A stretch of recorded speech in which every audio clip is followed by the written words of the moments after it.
মুযাক্কারা করি। একটু দাঁড়ায় যান তো, কেডা কেডা আছেন? উঠেন উঠেন, মাশাআল্লাহ একজন উঠে গেছে। আর কেডা আছেন? প্রেসিডেন্ট কিংবা তো সম্পাদক, সভাপতি, সম্পাদক কে আছেন? একজনই নাকি? আচ্ছা যাই হোক, একজনই সারা এলাকার মসজিদ চলাইতেছে, প্রমাণ হয়ে গেল। তো যাই হোক, এই শোনেন ভাই, আপনার মসজিদে কাজ করতেছেন, আপনার ইমাম সাহেবের বেতন কত? কত? 7। আপনি কি করেন? হ্যাঁ, দোকান। কি দোকান করেন? 4 দোকান। আপনি মাসে ইনকাম কত করেন? নিচেও কত? 500 করে পার দিন পারেন না? কত হইলো? 15,000 নাকি? আজ থেকে যদি এখান থেকে যাওয়ার পরে ইমাম সাহেবের বেতন 15 করার সাহস আছে আপনার? কি বলেন, আছে? এই জোরে বলেন, কথা কইয়ে দিবেন, পারবেন? বিশ্বাস করেন মুসলমান। বসেন দাদা বসেন, আপনার টার্গেট করার কোনো মকসুদ না। আমি বলার মকসুদ হলো, ইমাম সাহেব হলো বাদশাহ। এই বাদশার যদি অবস্থা এমন হয়, তাহলে শ্রোতাদের অবস্থা কেমন হবে? অনেক মসজিদের মধ্যে যে ইমাম সাহেবেরা নামাজ পড়ে, কষ্ট পাইতেছেন আপনারা? কষ্ট পাইতেছেন? ইমাম সাহেবের যে নামাজ পড়ায়, বিশ্বাস করেন, ইমাম সাহেবের সভাপতি সম্পাদক যারা বাজারে যায়, দেখবেন অনেক সময় মোহাব্বত করে ইমাম সাহেবের লগে নিয়ে যায়। যাওয়ার পরে বাজারে যায়, যাওয়ার পরে দেখবেন ওই বাজারের মধ্যে মাছ উঠে। একটা মাছের কেজির দাম হলো 1000। 3 কেজি ওজনের মাছ নিয়ে নেই সভাপতি আর সম্পাদকে। ইমাম সাহেব নেই 50 টাকা। আছে না? এই জোরে কথা কবেন, আছে না? আছে না? আছে, অবশ্যই আছে। কেন?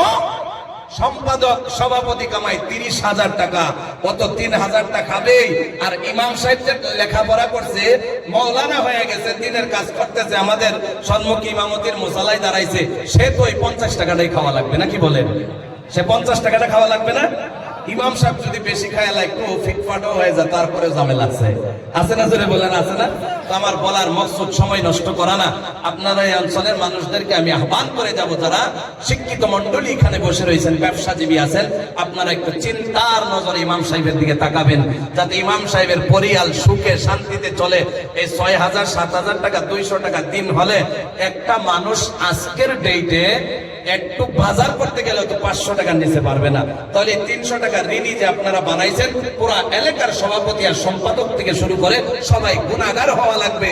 আল্লাহ যদি কবরে হিসাব নেই, তাহলে এই হিসাবের জন্য সমস্ত আমল একদিকে, এই কারণে জাহান্নামী হওয়া লাগবে। তাহলে আপনারা ইনশাআল্লাহ আজকের পরে পারবেন তো একটু বাড়াইয়া দিতে? কি করেন, পারবেন তো? পারলে সবাই পারবেন, কিন্তু মনে সাহস থাকা লাগবে, সাহস থাকা লাগবে। আমরা মসজিদের প্রেসিডেন্ট, আমি আগে দিত 7,000 করে, 7,500 করে বেতন। আমি প্রেসিডেন্ট হইয়া মুয়াজ্জিন আর ইমামরে দুইজনরে 12 24 দিয়ে দিছি। কই কি করলো হুজুর রে, বানাই দিলাম প্রেসিডেন্ট। কথা বুঝতেছেন? আরেকজন নিলাম 5,000 দিয়া, মুফতি সাহেব। কেন? সুবাহিতে যাতে, মক্তবে যাতে ভালো পড়ালেখা হয় সন্তানগুলার। 29,000 টাকা বেতন পার প্রতি মাসে আমি দিতেছি, আলহামদুলিল্লাহ। এরপরে মসজিদ ঋণী হইতেছে না। কথা বুঝতেছেন আপনারা? অনেক জায়গাতে যাই বয়ানে, শুনি 30,000 দিয়া নাকি হুজুরের বছরই যায়। আছে না জোরে কোন? আছে না? আছে না? তো যাই হোক, আমি ওদিকে যাই না। মুসলমান ইমানদার, আমি বলতেছিলাম মুনাফিকের আলামত। জোরে বলেন, কিসের আলামত? নারাজ হয়েছেন না? কষ্ট পাইছেন নাকি?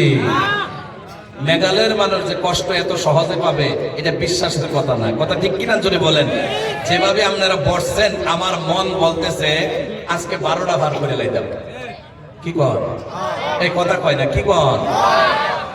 আর 1-2 জনে ভাবতেছে 12টা পার করলে তো আমরারও 12টা বেজে লাগবে নাকি? এমন আছে নাকি? আচ্ছা, আপনারা শিক্ষিত যারা আছেন বলেন, একটু আধা মিনিট, আধা ঘন্টা গেলে অসুবিধা হবো আপনারা? এই বলেন, আশা আধা মিনিট গেলে অসুবিধা হইব?